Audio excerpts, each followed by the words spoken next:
இருந்தது. அது அவ்வளவு ஏன் கேபி கேசவண்ணன் அவருடைய பதிபக்தி படம் வந்து நியூ எல்பின்ஸ்டன்னு ஒரு தேட்டர் இருந்ததாங்க.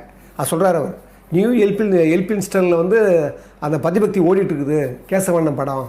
அப்போ நான் தான் கூட இருந்தேன். அவர் நடித்த படம். அவர் பார்த்துட்டாங்க, எல்லோரும் வந்து சூழ்ந்துக்கிட்டாங்க. சூழ்ந்த பிறகு கடைசியில் அவர் அந்த கூட்டத்திலேருந்து விலைக்கு கொண்டு வர்றதுக்கு அவ்வளோ பாடுபட்டு நான் அமுச்சு வச்சேன். காலம் மாறுது பாருங்கள். நான் வந்து என்னுடைய மர்மயோகி அதே தேட்டரில் நான் என் படம் பார்க்குறபோது கேசவண்ணன் பக்கத்தில் இருந்தார். அந்த படம் பார்க்கும்போது ஜனங்கள்லாம் என்ன சூண்டுக்கிட்டாங்க. இப்போ வந்து கேசவண்ணன் தான் அந்த கூட்டத்திலேருந்து விலைக்கு என்னை வந்து வழி அமுச்சு வச்சாங்க. பாருங்கள், கால மாற்றத்தில் இப்போ கேசவண்ணன் யாருன்னு தெரியல.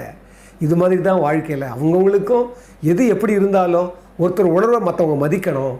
அதுவும் உழைக்கிறவங்க என்றைக்கும் அவங்க வந்து அவங்களுடைய உழைப்பை நம்ம வந்து வீணாக்கக்கூடாது, மதிக்க கற்றுக்கணும்னு சொல்லி திரு எம்ஜிஆர் அவர்கள் ஒரு பெரிய லெக்சரே சொன்னாராம். ஆறுதாசியம் சொல்கிறார்.